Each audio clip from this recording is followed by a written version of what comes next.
tonight again, even in another lifetime. Find me then, and let's do tonight again.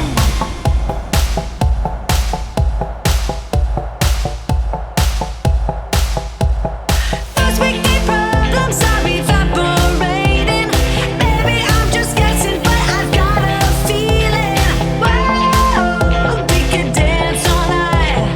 Whoa, not the end of time. We could do tonight again, even in another lifetime. Find me then, and let's do tonight again. Rewind. জীবনে প্রথমবার সমতল থেকে এত উপরে উঠতে চলেছি যেখানে মেঘ আমাদের আলিঙ্গন করে গায়ে ছুঁয়ে ভেসে বেড়াবে, বরফ আমাদের পায়ের তলায় থেকে থেকে ভাসিয়ে নিয়ে যাবে এক অন্য স্বর্গরাজ্যে। তার সাথে তুষার বৃষ্টি এবং স্নোফল আমাদেরকে নিয়ে চলে যাবে ভাসিয়ে এক অন্য বরফের দেশে, বরফের রাজ্যে। Hello everyone, this is Ivy, welcome back to my channel SS ডায়েরিজের নতুন সকালে তোমাদের সকলকে ওয়ার্ম ওয়েলকাম জানাই। পাহাড়ে আমি বেশ অনেকবার গেছি, ছোট থেকে বড় হয়েছি পাহাড় সমুদ্র সব কিছু ঘুরে, কিন্তু পাহাড়ের এত উপরে উঠিনি যেখানে তুষার বৃষ্টি আমার গা ছুঁয়ে যাবে, পায়ের তলায় সাদা সাদা বরফে ভর্তি থাকবে এবং মেঘ এমনভাবে উড়ে আসবে যেন আমি মেঘের ওপরে বসে আছি। হ্যাঁ, আমরা যাচ্ছি গ্যাংটক, একদম স্বর্গরাজ্য, সেই সিকিম। শহর বর্ধমান, এখানে আমি ছোট থেকে বড় হয়েছি। দেখো গাইজ, এটা হচ্ছে আমার শহর বর্ধমান। এইখানে সাইকেল লাগতাম, ছুটে ছুটে এসে ট্রেন ধরতাম, নিয়ে কলেজ যেতাম। এটা হচ্ছে আমার শহর বর্ধমান, এখানে আমি ছোট থেকে বড় হয়েছি। এখন আমি রয়েছি রিটার্নিং হলে, এখান থেকে আমরা সদূর পাহাড়ের উদ্দেশ্যে রওনা দেবো। আমাদের জার্নিটা শুরু হয়েছিল দুর্গাপুর থেকে। যেহেতু দুর্গাপুর থেকে কোনো ডাইরেক্ট ট্রেন নেই, বা ডাইরেক্ট ট্রেন যে কটা আছে সে কটাতে টিকিট অ্যাভেলেবেল নেই, তার জন্য আমরা চলে এসেছি বর্ধমান। বর্ধমান থেকে আমাদের কানেক্টিং ট্রেন আমাদের পৌঁছে দেবে শিলিগুড়ি, সেখান থেকে আমরা গাড়ি বুক করে চলে যাব একদম সোজা গ্যাংটক। আর এবারে আমরা গ্যাংটকে গিয়েই থেমে থাকবো না, তারও অনেক ওপরে যাব যেখানে আমাদেরকে মেঘ ভাসিয়ে নিয়ে যাবে অন্য এক তুষার রাজ্যে। বর্ধমানে আমাদের ট্রেন ছিল দুপুরবেলা, এই 3টে সাড়ে 3টে নাগাদ। তো ততক্ষণ আমরা একটা রিটার্নিং রুম বুক করে নিয়েছিলাম।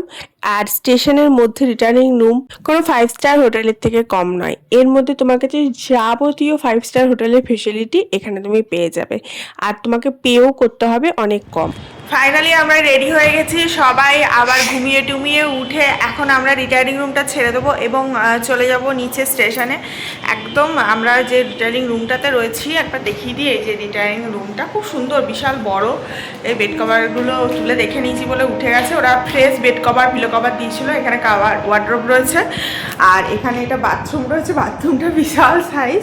অ্যান্ড স্টেশনটা তো এখান থেকেই দেখা যাচ্ছে, আর 1 নম্বর প্ল্যাটফর্মেই আমাদের ট্রেন দেবে। দেখবে স্টেশনটাই দেখো, জাস্ট বেরোলাম আর এই স্টেশন। আমি বর্ধমানের মেয়ে, এতবার বর্ধমান স্টেশনে এসেছি কিন্তু কোনোবার আমি ইয়ে করিনি, কি বলে, এরকম রিটার্নিং রুমে থাকিনি। এই প্রথম বর্ধমানের রিটার্নিং রুমে থাকলাম বর্ধমানের মেয়ে হয়ে। যাই হোক, এরপরে আমরা ট্রেন ধরবো, সেটা হচ্ছে শতাব্দী। এটা 3টে 25 নাগাদ আমাদের এখানে ঢুকবে, বর্ধমানে ঢুকবে, এবং হাওড়া থেকে 2:30 নাগাদ ছেড়ে দিয়েছে। তো চলো ট্রেনে দেখা হচ্ছে। দুর্গাপুর থেকে আমরা ময়ূরাক্ষী ধরে বর্ধমান আসি এবং বর্ধমান এসে ব্রেকফাস্ট করে নিই বর্ধমান স্টেশনের ঠিক বাইরে, চা আর কচুরি। অ্যান্ড লাঞ্চটা আমি রান্না করে প্যাকিং করে নিয়ে এসেছিলাম, সোয়াবিন আলুর তরকারি, রুটি, মিষ্টি, ভাত। সেগুলো আমরা রিটার্নিং রুমে একদম সুন্দরভাবে বসে বসে খেয়ে নিই, সেগুলো আর ভিডিও করা হয়নি। অ্যান্ড দেন আমরা এখন নিচে এসেছি, আর বিশ্বাস করো প্রচণ্ড গরম। যদি রিটার্নিং রুমটা বুক করা না থাকতো না, প্রচণ্ড কষ্ট হতো।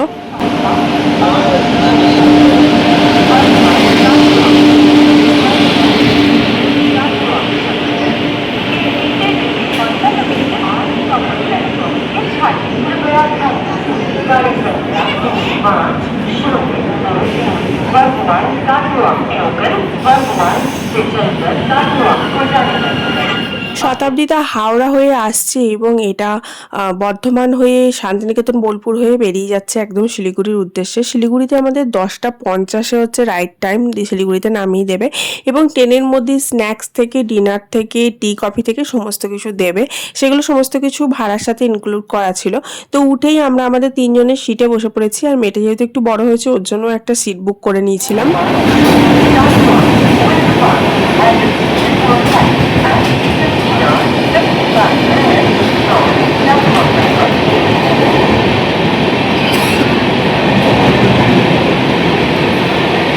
ট্রেনে উঠে একটু ফ্রেশ হয়েছি, সঙ্গে সঙ্গে ওরা স্ন্যাক্স নিয়ে চলে এসছে এবং স্ন্যাক্স সবার জন্য একটা একটা করে প্রোভাইড করে দিয়েছে। এর আগে ওরা জিজ্ঞেস করেছে যে আপনারা ভেজ না নন ভেজ, এটুকু জেনে নেয়।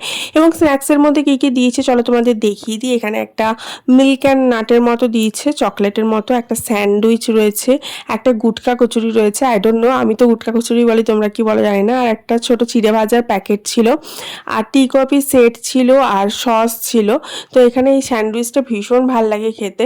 এই দেখো গুটকা কচুরিটাও আমার খুব ভাল লাগে খেতে। আর এগুলো না খুব গরম, মানে ওটা না ট্রেনের মধ্যে ওদের ছোট ছোট মাইক্রোওয়েভ অ্যাভেলেবেল থাকে, সেটাতে গরম করে দেয়, ঠান্ডা নয়। তো এই যে স্যান্ডউইচটা রয়েছে এটার মধ্যে পুর দেওয়া আছে, এই দেখো এটা গাজর দিয়ে আর গাজরের সাথে কিছু মিক্সড করে ওরা পুরটা দেয়, খুব ভালো লাগে খেতে।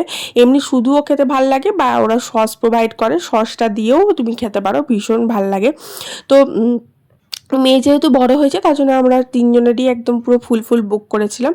এর আগে একবার আমরা শতাব্দীতে গেছিলাম, তখন বোধহয় আমরা কালিম্পং যাচ্ছিলাম মোস্ট প্রবাবলি, কারণ আমরা প্রতি বছর মেতেই কোনো না পাহাড়ে কোনো না কোনো জায়গায় ঘুরে আসি। লাস্ট ইয়ার আমরা বোধহয় বিজনবাড়ি গেছিলাম এবং তার আগেবারে কালিম্পং গেছিলাম, তখন শতাব্দী ধরেছিলাম, তখন শ্বশুর শাশুড়িও সাথে ছিল। তখন মেয়েটা অনেক ছোট ছিল, ওর সিটটা নেওয়া হয়নি। তো এই বছর যেহেতু একটু বড় হয়ে গেছে তার জন্য ওর জন্য পুরো আমরা বুক করে নিয়েছি। আর এই দেখো গুটকা কচুরিটা দিয়েছে, গুটকা কচুরিটা বেশ গরম, আর আমার এত ভালো লাগে না, ভেতরে পুর দেওয়া থাকে, খেতে খুব সুন্দর লাগে। আর তার সাথে সস হলে তো বেশ জমে যায়, একদম জমে ক্ষীর অবস্থা। তো আমি যেহেতু শতাব্দীতে যাতায়াত করেছি তার জন্য আমি জানি যে ওরা 4টে নাগাদ স্ন্যাক্স দিয়ে দেয়, তার জন্য আমি লাঞ্চটা একটু তাড়াতাড়ি করে নিয়েছিলাম এবং সবাইকে বলেছিলাম তাড়াতাড়ি লাঞ্চ করে নাও। ওরা ডিনারটাও তাড়াতাড়ি দিয়ে দেয়, রাত 8টার মধ্যে দিয়ে দেয়। এবং ডিনারটা যেহেতু এখানে করে নেবো, তাহলে আমরা হোটেলে গিয়ে জাস্ট শুয়ে পড়বো এবং কালকে আর্লি মর্নিংয়ে বেরিয়ে যাবো পাহাড়ের উদ্দেশ্যে। তো ওরা টি কফি দিয়েছিল, টি কফিটার মধ্যে থেকে আমরা কফিটা চুজ করেছিলাম, টিটা নিয়ে নিই, কারণ ট্রেনের মধ্যে না টিটা একদম ভালো লাগে না। কফিটাও যে বিশাল ভালো লাগে তা নয়, কিন্তু তবুও কফিটা খাওয়া যায়। তো এখানে ব্রু কফি দিয়েছিল, আর তার সাথে মিল্ক, সুগার সমস্ত কিছু আলাদা আলাদা দিয়েছিল। আমার হাজব্যান্ড 3 জনেরই বানিয়ে দিল। তো আমরা এখানে কফিটা এনজয় করছি। আর কি হয়, শতাব্দীতে ফুল এসি চলে, তো প্রচণ্ড ঠান্ডা লাগে, তার মধ্যে যদি একটু গরম গরম টি কফি পাওয়া যায় একদম জমে ক্ষীর এরকম আর কি। তো আমার মেয়ে এখানে খেতে চাইছিল না, ও তো খায় না খুব একটা, ওই অল্প একটু খায়, বাকিটা ওয়েস্ট আর কি। তো আমি ওকে বলছিলাম যে ওর জন্য খাবারটা বুক না করলেই হতো, কারণ খেতে তো একদমই চায় না। যারা খুব ভালো খেতে পারে তাদের জন্য ভালো, আমরা যেহেতু খুব একটা খাই না, অল্প স্বল্প খেলেই আমাদের হয়ে যায়, তার জন্য আমাদের ওটা ওয়েস্টই যায়। যাই হোক, এখন আমরা শান্তিনিকেতন পেরোচ্ছি। শান্তিনিকেতন থেকেও কিন্তু আমরা এটা ধরতে পারতাম, কিন্তু যেহেতু আমাদের বর্ধমানটা চেনা স্টেশন তার জন্য আমরা বর্ধমান থেকে ধরেছি, নাহলে কিন্তু আমাদের দুর্গাপুর থেকে শান্তিনিকেতন আর বর্ধমান ওই আর কি 19-20 ডিস্টেন্স, শান্তিনিকেতন থেকেও ধরা যায় আবার বর্ধমান থেকেও ধরা যায়।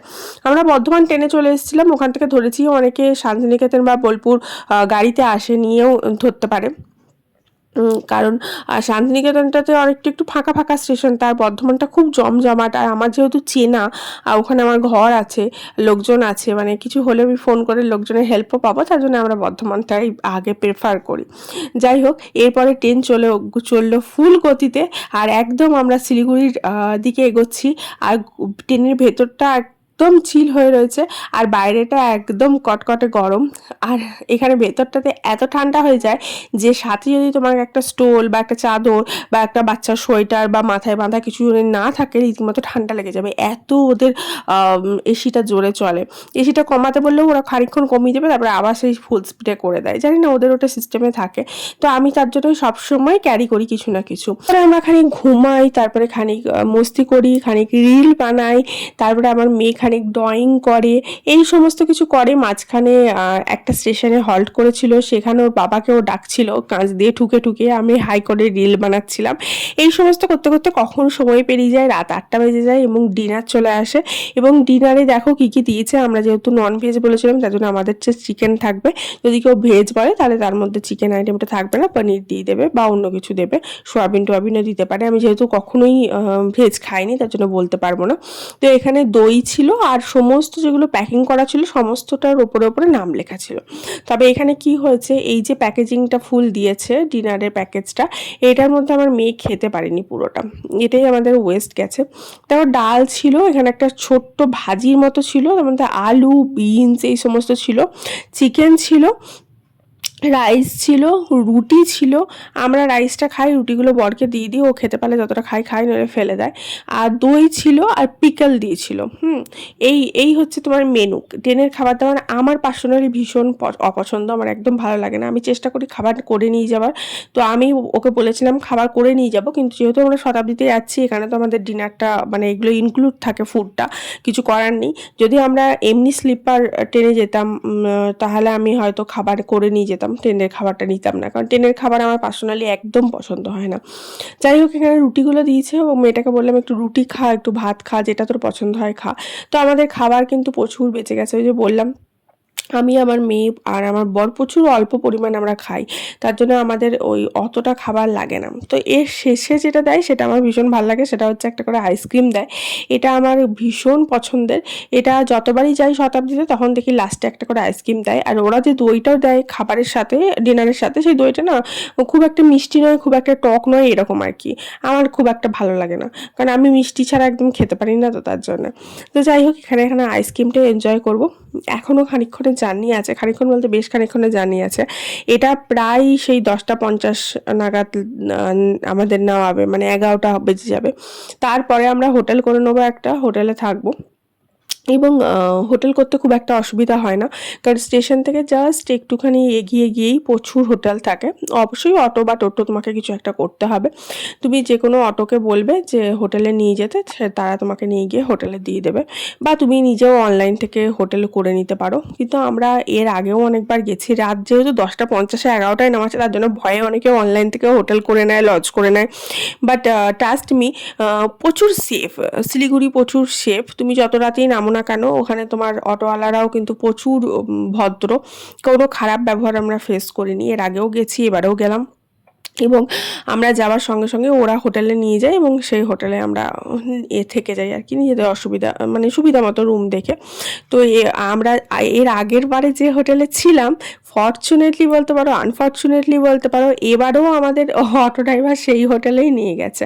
তো আমি আমার বরকে বললাম, দেখো এটাই কিন্তু সেই হোটেল যে হোটেলে আমরা এর আগের বারে এসেছিলাম, শতাব্দীতে এসেছিলাম, তো এইবারেও সেই হোটেলেই এসছে। যাই হোক, তো হোটেলটা কিন্তু ভীষণ ভালো, সেটাও আমি তোমাদেরকে দেখিয়ে দেবো। যে আমরা অন টাইম শিলিগুড়ি নেমে গেছি। ইটস 10:50 অ্যান্ড এসে পরে আর কোনো মানে ওখান থেকে ছুটতে এসছি। হোটেল আমাদের যেহেতু বুক ছিল না, তার জন্য ছুটতে এসছি যে হোটেল পাবো না, হোটেল খুঁজতে হবে, তার জন্য আর তখন ভিডিও করা হয়নি। স্টেশনে নেমে লিটারালি ছুটতে এসছি আমরা, গাড়ি ধরে একদম হোটেলে চলে এসেছি।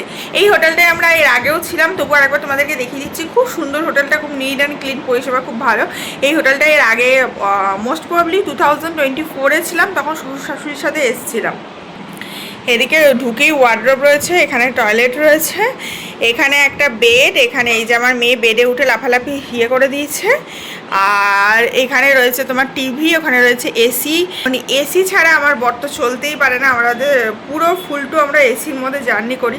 তাই আমার বরকে বলছি, এত লাক্সারি দিচ্ছ আমার মেয়েকে যে ও কষ্ট করে পড়াশুনো করতে পারবে না। এই হচ্ছে তোমার এসি, আর এটা হচ্ছে king size bed side table, এখানে মেনু, এখানে একটা ছোট টেবিল আছে, এখানে একটা কাউজের মতো রয়েছে বসবার মতো, আর ওখানে একটা করিডোর রয়েছে, মানে ছোট একটা ব্যালকনির মতো। সেটা হচ্ছে তোমার এই যে দেখো, রুমটা অনেক বড় সাইজ, এই যে দেখো অনেক বড় সাইজ। আর এখানে এটা রয়েছে, আর এই যে করিডোরটা রয়েছে, এই যে ব্যালকনির মতো, এখানটা স্মোকিং টোকিং করা যাবে আর কি। তো এই হচ্ছে ওভারঅল রুমটা, বেশ ভালোই লেগেছে। তো চলো এবার ঝটাফট ও হ্যাঁ, আয়না রয়েছে, মিরর রয়েছে, এখানে পাপোশ রয়েছে, সুন্দর নিট অ্যান্ড ক্লিন। আর এখানে মিরর রয়েছে এই যে। আর চলো এরপরে ঝটাপট ড্রেসটা করে চেঞ্জ করে ফ্রেশ হয়ে ভালো করে ঘুমিয়ে নিই, দিয়ে পরে তোমার কালকে সকালে উঠে আমরা বেরিয়ে পড়বো। কোথায় আমরা কোথায় যাব? কোথায় যাব? গ্যাংটক। গ্যাংটক থেকে ব্লগ দেবো।